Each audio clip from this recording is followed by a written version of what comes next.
Boston, 1765. Lately, life in the colonies has been relatively tranquil.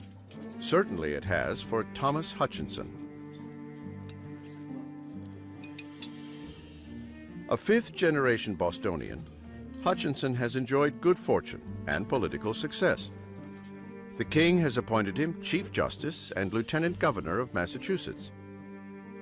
For years, Thomas Hutchinson has been one of the colony's most admired citizens. Until now. Hutchinson's life is about to take a dramatic and ugly turn. An angry mob is surging through Boston. Hutchinson is about to find out that he's the man they're after. He's the man in charge of the intolerable new policies imposed on the colonies by their British rulers. Tax policies that have incited an increasingly violent rebellion among the people. A rebellion against a tax imposed not by their own local representatives, but by Parliament 3,000 miles away in England. Lieutenant Governor Hutchinson is duty-bound to enforce this controversial new tax. Though he personally opposes it, he is being denounced as a traitor.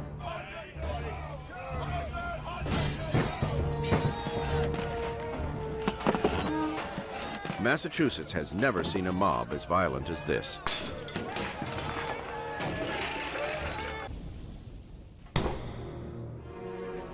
Across the Atlantic, England's King George III is losing his patience.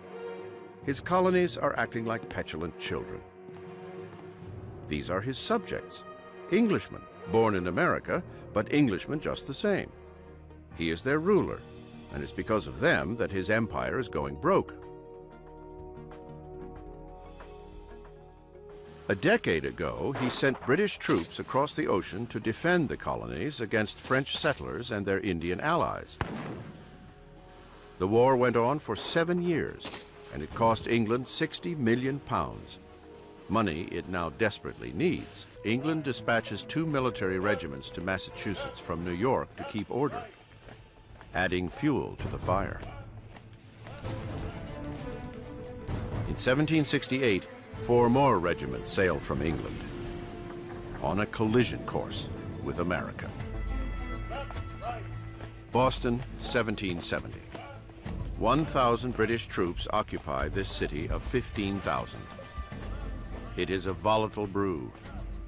Boston is an accident waiting to happen, literally. Conditions are ripe. We've got an indigenous population that is very, very sensitive to having British soldiers quartered amongst them. You have all of these British regiments in Boston. This is something that the Bostonians simply chafe under. Resentment grows against the soldiers in Boston's streets. On the night of March 5th, a band of local patriots heckles a British sentry standing guard at the customs house. At first, they merely hurl insults, but soon they're hurling snowballs, and 8 more soldiers come to the aid of their comrade. You have a group of men who are egging on British soldiers, looking for ways to kind of stir up a fight, and now they've created the antagonism that they've been trying to gin up. Hundreds more colonists pour into the street. They launch a barrage of ice, oyster shells, and rocks at the soldiers. The guards panic. Their guns go off. And when it's over, 5 civilians lay dead on the frozen street. It was a tragically predictable sort of event. It's one of those situations in which the soldiers that are there to impose order are actually that seed of discontent that's going to produce disorder.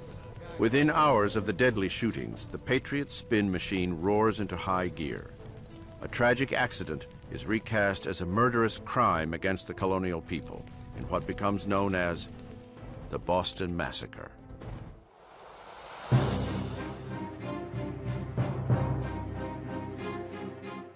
This was not remotely a massacre. This was a case in which a mob assailed a small detachment of British soldiers, which may have panicked but had very legitimate cause to fear for their well-being. But that's not how it's portrayed to the outside world. A local silversmith and artisan named Paul Revere renders an exaggerated version of the event that makes it look like an unprovoked slaughter by the British soldiers. Boston papers are quick to print and distribute Revere's version. And this becomes the patriot image of the Boston Massacre, which shows the British lined up in a row, firing their muskets all at once, as if they got the command to fire, which didn't happen that way. 13 conspirators against the crown. Finally, after 2 months of arguing and pontificating, the Congress adjourns with a unified message for England. Until colonial rights are restored, all 13 colonies will halt all trade with Great Britain. Local militias are to arm and stand in readiness. April 18th, 1775. British troops are on the march. Colonial militia are arming and stockpiling ammunition for what many fear is an inevitable showdown. British Commander General Thomas Gage has ordered his soldiers to capture a huge hidden store of gunpowder in Concord, a Massachusetts village 20 miles west of Boston. The British detachment that marches out of Boston, roughly 800 soldiers, march out knowing that the countryside is on the verge of armed action.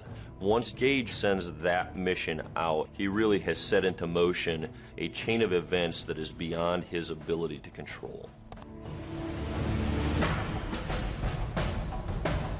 That's it. Okay. Step back, lads. Step back.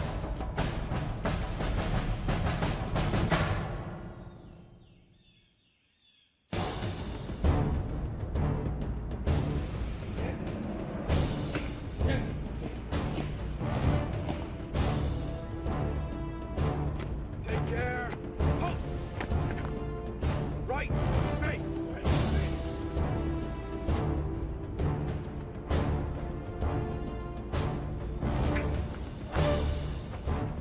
Both sides eye each other suspiciously, both sides not wanting to take a misstep.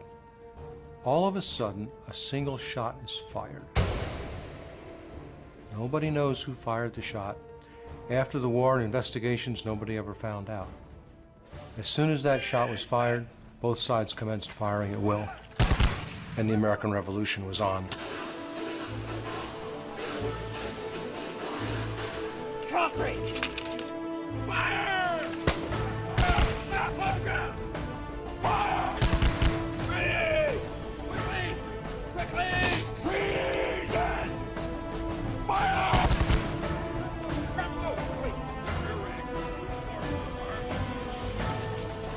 In less than 2 minutes, 8 militiamen lay dead, 10 wounded. It really lit up the newspapers everywhere. Blood had been shed, and there was really no looking back after that. April 19th, 1775, Lexington, Massachusetts. For the first time ever, British soldiers and colonial citizens have stood face to face and fired upon each other. 8 colonists lay dead. But it's not over. The British continue their advance to get what they came for, the colonial ammunition stored in nearby Concord. Along the way, detachments of redcoats storm into local homes and ransack for weapons.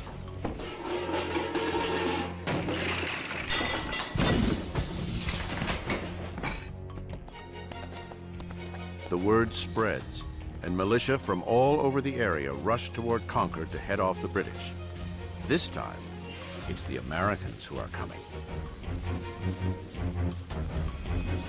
They find not just the Concord militiamen, but all sorts of other militiamen coming and still coming and still coming and still coming. The British are certain they can swat these militia away like pesky flies, and find that they cannot, that they've encountered hard-fighting men.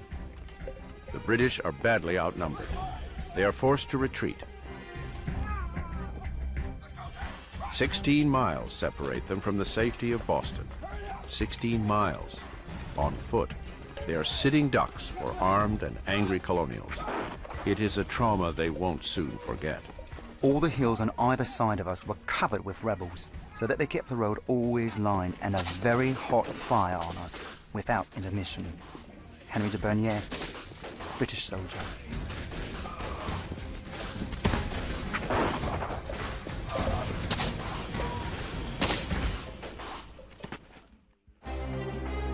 "20 hours of constant barrage bring heavy losses to the beleaguered British.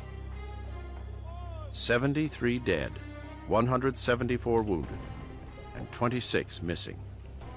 The Americans suffer 49 killed, with 40 wounded and 5 missing.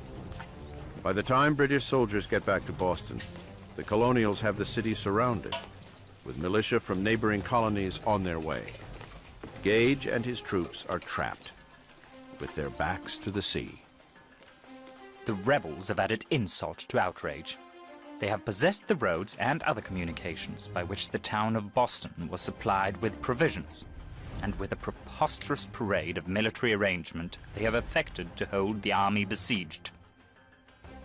Thomas Gage.